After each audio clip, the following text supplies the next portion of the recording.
கல்வியே தேசத்தின் கண்களை திறக்கும் என்று கூறி பட்டி தொட்டிகளெல்லாம் பள்ளிக்கூடங்களை கட்டியவர். ஏழை பிள்ளைகளும் பள்ளிக்கு வர வேண்டும் என்பதால் புரட்சிகரமான மதிய உணவு திட்டத்தை அறிமுகம் செய்தவர். தாம் முதலமைச்சராக இருந்தபோதும் வறுமையில் வாடிய தன் தாய்க்கு சிறப்பு சலுகைகள் எதையும் தராதவர். சினிமாவில்தான் இது போன்ற கதாபாத்திரங்களை பார்க்க முடியும் என்று சொல்லும் அளவிற்கு தமிழகத்தில் நம்ப முடியாத நல்லாட்சியை தந்து இரவா புகழ்பெற்ற அந்த உன்னத தலைவர் கர்ம வீரர் காமராஜர். 1930 ஏப்ரல் மாதம் வேதாரண்யத்தில் நடந்த காந்தியடிகளின் உப்பு சத்தியாகிரகத்தில் கலந்து கொண்டார் காமராஜர். அதனால் அவருக்கு 2 ஆண்டு தண்டனை விதிக்கப்பட்டது. அந்த முதல் சிறை தண்டனைக்கு பிறகு அவர் மேலும் 5 முறை சிறைவாசம் அனுபவித்திருக்கிறார். கிட்டத்தட்ட 8 ஆண்டுகள் அவர் சிறையிலேயே கழித்திருக்கிறார். 1940 பிப்ரவரி மாதம் தமிழ்நாடு காங்கிரஸ் கட்சியின் தலைவராக தேர்ந்தெடுக்கப்பட்டார். அந்த பொறுப்பை அடுத்த 14 ஆண்டுகளுக்கு வகித்தார். 1952 நாடாளுமன்ற உறுப்பினராக தேர்ந்தெடுக்கப்பட்டார். அடுத்த 2 ஆண்டுகளில் சென்னை மாநிலத்தின் முதலமைச்சரானார். 6 ஆண்டுகளே கற்ற கல்வியுடனும் முதலமைச்சர் பொறுப்பை ஏற்ற அவர்தான் அடுத்த 9 ஆண்டுகளுக்கு தலைச்சிறந்த தலைமைத்துவத்தை தமிழகத்திற்கு வழங்கினார். அவரது காலகட்டத்தில் இந்தியாவிலேயே மிகச்சிறந்த முறையில் நிர்வகிக்கப்பட்ட மாநிலம் என்ற பெருமையை பெற்றது தமிழ்நாடு. அப்படி அவர் என்ன செய்தார் என்றுதானே யோசிக்கின்றீர்கள்? அரசியலில் தன்னை எதிர்த்தவர்களையே ஒருவர் அரவணைத்த கதையை நீங்கள் கேள்விப்பட்டிருக்கின்றீர்களா?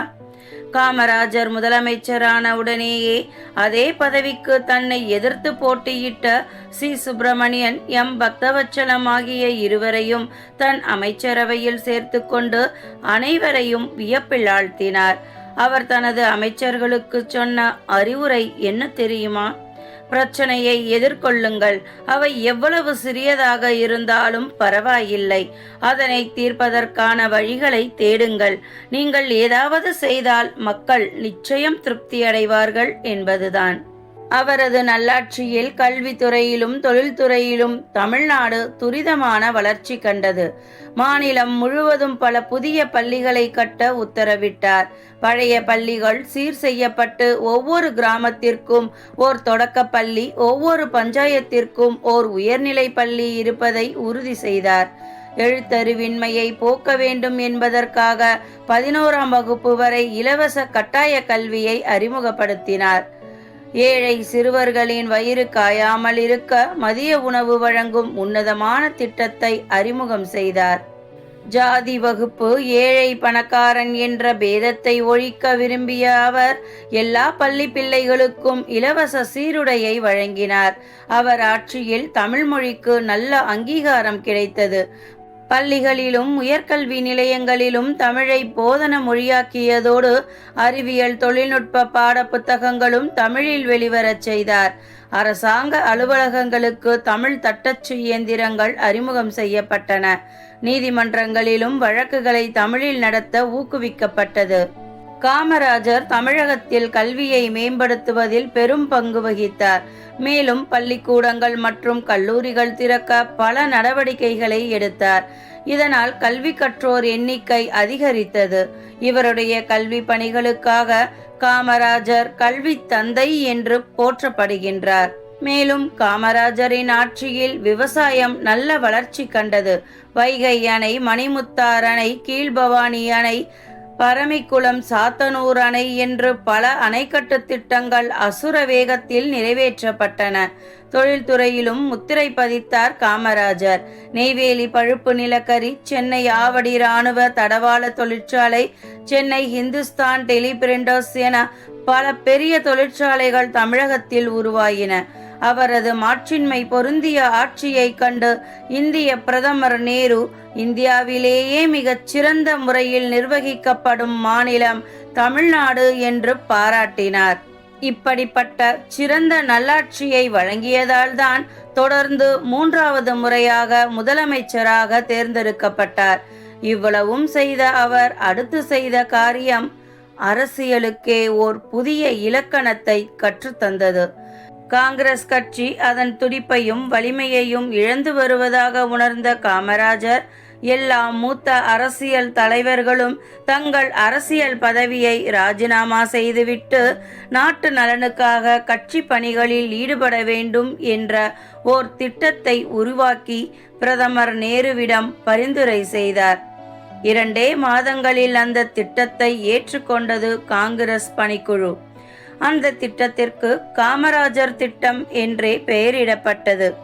தனது திட்டத்திற்கு முன்னுதாரணமாக இருக்க 1963ஆம் ஆண்டு அக்டோபர் 3ஆம் தேதி தனது முதலமைச்சர் பதவியை ராஜினாமா செய்தார் அந்த அதிசய மனிதர்.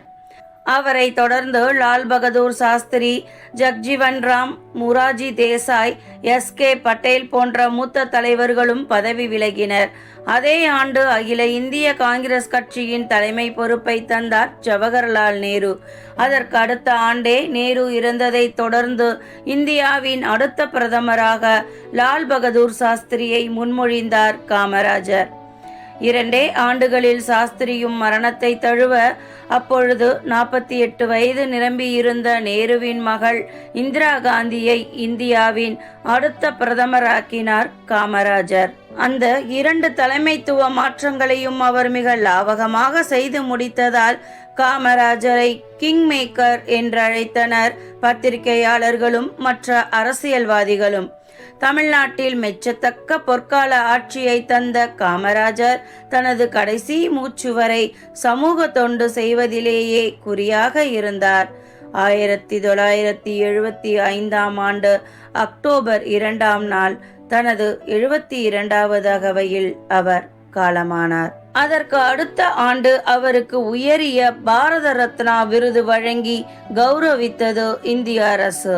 சமூக தொண்டையே பெரிதாக நினைத்ததால் தனக்கென்று ஒரு குடும்பத்தை அமைத்து கொள்ளவில்லை காமராஜர். ஆம், அவர் திருமணமே செய்து கொள்ளவில்லை. மேலும் சிறு வயதிலேயே கல்வியை கைவிட்டதை நினைத்து வருந்திய அவர்தான் சிறைவாசம் சென்ற போதெல்லாம் கொஞ்சம் கொஞ்சமாக ஆங்கில நூல்களை வாசிக்க கற்றுக்கொண்டார். ஒரு மாநிலத்தின் முதலமைச்சராக இருந்த போதும் அவருடைய தாய் விருதுநகரில் அடிப்படை வசதிகள் கூட இல்லாத ஓர் வீட்டில்தான் வாழ்ந்தார் என்றால் ஆச்சரியமாக இருக்கிறதல்லவா? தன் குடும்பம் என்பதற்காக தன் தாய்க்கு கூட எந்த சலுகையும் வழங்கியதில்லை. அவர் தனக்கென வைத்திருந்த சொத்துக்கள் என்ன தெரியுமா? சில கதர்வேட்டி சட்டைகளும் சில புத்தகங்களும் தான். பதவிக்குரிய பந்தா எப்போதும் அவரிடம் இருந்ததே இல்லை. எந்த நேரத்திலும் எவரும் அவரை தடையின்றி சந்திக்க முடியும். அதனால்தான் அவரை கர்ம வீரர் என்றும் கருப்பு காந்தி என்றும் இன்றும் போற்றுகின்றது தமிழக வரலாறு. அப்படிப்பட்ட ஓர் கண்ணியமான நேர்மையான இன்னொரு தலைவனை தமிழக வரலாறு மட்டுமல்ல உலக வரலாறும் இனி சந்திக்குமா என்பது சந்தேகமே. முறையான கல்வி கூட இல்லாத ஒருவர், நாட்டின் நலனை மட்டுமே குறிக்கோளாக கொண்ட ஒருவர் ஒரு மாநிலத்தின் முதலமைச்சராகி இவ்வளவும் செய்திருக்கிறார் என்றால் துணிந்தவனால் எதையும் செய்ய முடியும் என்றுதானே பொருள். நல்லாட்சி என்ற வானம் வசப்பட்டதற்கு அவருடைய சமதர்ம சிந்தனையும் நாடும் மக்களும் நலம் பெற வேண்டும் என்ற வேட்கையும் சுயநலமின்றி சமூக நலத்தொண்டு செய்ய வேண்டும் என்ற நல் எண்ணமும் தான் காரணம். அதே காரணங்கள் நமக்கும் வானத்தை வசப்படுத்த உதவும். வாழ்க்கையில் நம்பிக்கையோடும் விடாமுயற்சியோடும் போராடினால் நமக்கும் நாம் விரும்பும் வானம் வசப்படாமலா போகும்? கர்ம வீரர் காமராஜர் என்ற ஓர் மகத்தான மகா மனிதனை இந்த நாட்டிற்கு தந்த அன்னை சிவகாமி அம்மையாரையும் குமாரசாமி ஐயாவையும் முதலில் வணங்கி இதோ கர்ம வீரருக்கான ஓர் கவிதையை இங்கே படைக்கின்றேன். கல்வி கண் திறந்த கர்ம வீரர். விருதுநகரில் பிறந்ததொரு விடிவெள்ளி, தமிழகத்து மக்களுக்கு கல்வி தந்த வெற்றி பேரொளி. அறியாமை இருட்டில் அழுந்தி கிடந்த தமிழ் சமூகத்திற்கு கல்வி எனும் வெளிச்சம் கொடுத்தவர். அரசியல் ஆணிவேரின் ஆழமறிந்த பெருந்தலைவர். நாட்டு மக்களின் நலன் வேண்டி இல்லறம் துறந்த நல்லற மனிதர். தமிழகத்தை தத்தெடுத்த தாயுமானவர். தன் வீட்டை விட நாடே பெரிதென தேசம் காத்தவர். நற்தலைவர் பல உருவாக்கிய இந்தியாவின் கிங் மேக்கர். நதிகள் ஓடக்கூடிய இடங்களிலெல்லாம் அணைகள் கட்டி நீர்ப்பாசனத்தை பெருக்கெடுக்கச் செய்து விவசாயத்தை வளர்த்தெடுத்த வள்ளல். தொழில்துறையின் வளர்ச்சிக்கு அடித்தளம் அமைத்து அச்சாணியாய் விளங்கிய அரசியல் மேதை. அடித்தட்டு மக்களும் உயர் பதவிகள் வகிக்க வேண்டி சமநீதிக்கு வாசற்கதவுகளை அகலமாய் திறந்தவர். களத்து மேட்டில் கிடந்தவனை கல்வி கற்க வைத்தவர். ஆடு மாடு மேய்த்தவனையும் ஏறெடுக்க வைத்தவர்.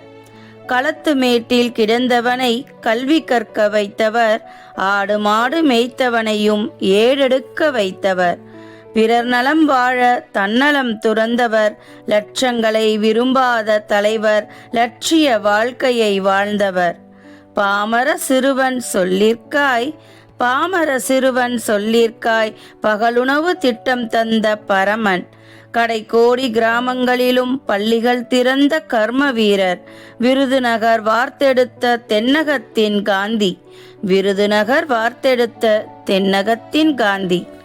கல்வி இல்லா கல்லூரி காணா கலங்கரை விளக்கின் அறிவுச் சுடர். வாழ்க்கை கல்விக்கு வித்திட்ட வித்தகர். மறைந்தாலும் மனதில் வாழும் கல்வி செம்மல். அரசியலின் ஆளுமையே தென்னகத்து தென்றலே. கரைவேட்டி கட்டிய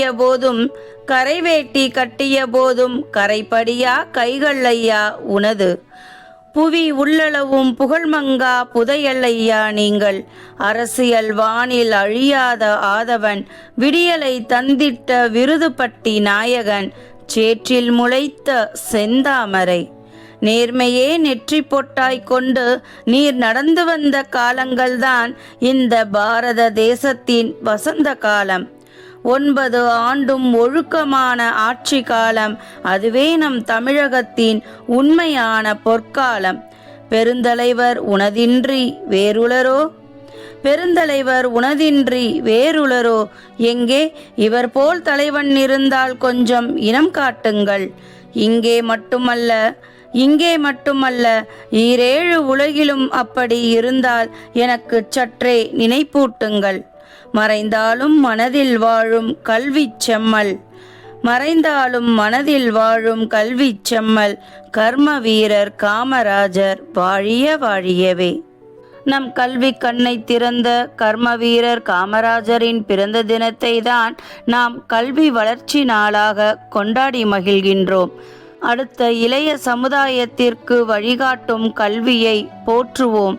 கர்ம வீரர் காமராஜரை கல்வியில் வாழ வைப்போம். நன்றி, வணக்கம்.